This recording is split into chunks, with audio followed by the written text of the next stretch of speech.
Hi, this is Khushbu with another question of coordinate geometry. This is question number 2 from exercise 7.2, page number 167 from NCERT.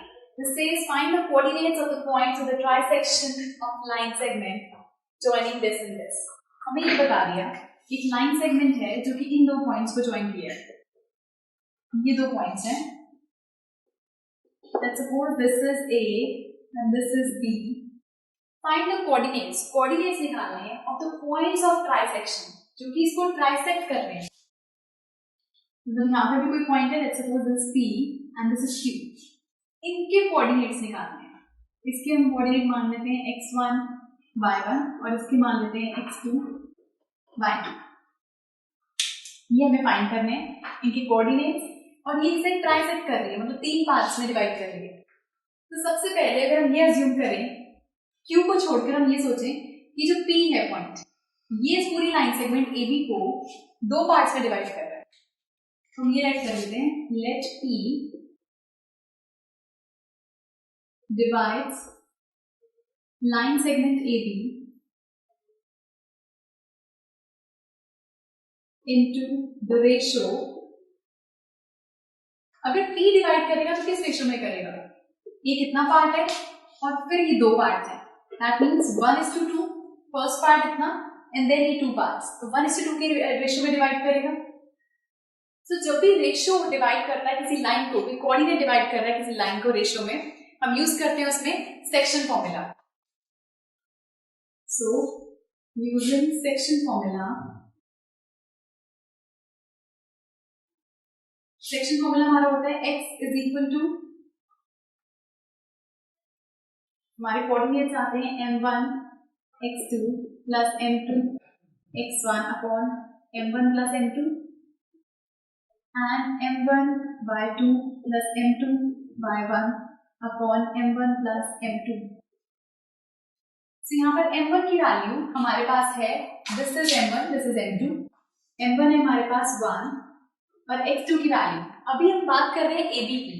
सो ये वाला point हमारा है x1 y1, x1 की value 4, y1 की value -1. ये point है x2 y2. सो x2 की value अभी है -2 और y2 की वैल्यू है -3. सो यहाँ से आएगा m1 1 है एंड x2 की वैल्यू है -2, m2 हमारे पास 2 है, x1 की वैल्यू है 4 upon 1 plus 2 m1 plus m2. Same ways m1 की वैल्यू है 1, y2 की वैल्यू है -3, m2 की वैल्यू है 2 एंड y1 की वैल्यू है -1 अपॉन 1 प्लस 2. तो यहाँ से वैल्यूज आएंगी -2 प्लस 8 अपॉन 3 -3 -2 अपॉन 3. तो ये आ जाएगा 6/3, ये आएगा -5/3. 1 ज़ा 2 ज़ा, तो कोऑर्डिनेट्स आ गए 2 एंड -5/3.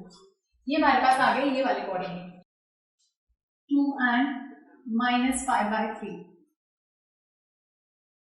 सो ये हमारे पास आए हैं इसके कोऑर्डिनेट. सेम वेज हम फाइंड करेंगे Q के कोऑर्डिनेट्स.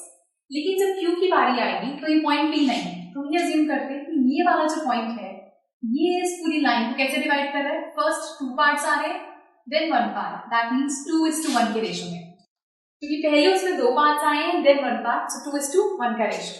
सो हम लेट कर लेते हैं, late Q to y2 divides the line segment AB into the ratio of 2:1. अब इस बारी हमारे पास अगेन यही x1 y1 यही x2 y2 है, बस m1 m2 हमारे चेंज हो गए.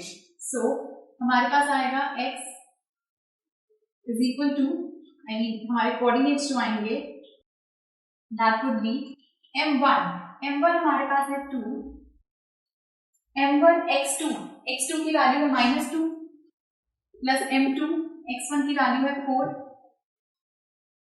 अपॉन में m प्लस n.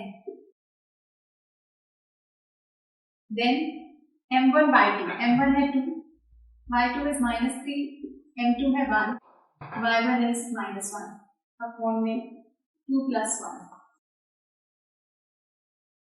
सो ये आ गया -4 plus 4 by 3 minus 6 minus 1 by 3.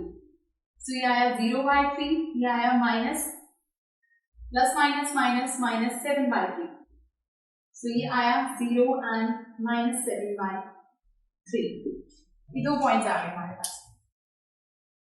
So 0 and minus 7 by 3. हमारे जो Q पॉइंट था इसके कोऑर्डिनेट्स आ गए 0 and minus 7 by 3. So जब भी आपको ऐसा गिवन हो कि रेशियो आपको पता है नहीं भी गिवन है तो आप इस तरह से रेशियो बता सकते हो. जैसे फर्स्ट पार्ट में इतना पार्ट था, देन 2 पार्ट्स थे तो 1:2 का रेशियो. देन Q के लिए पहले 2 पार्ट थे तो 2:1 का रेशियो. रेशियो गिवन हो फिर आपको कोऑर्डिनेट्स निकालने तो हम सेक्शन फॉर्मूला यूज करते हैं. So this was second question of exercise 7.2 and do watch the next video for some more questions. Goodbye.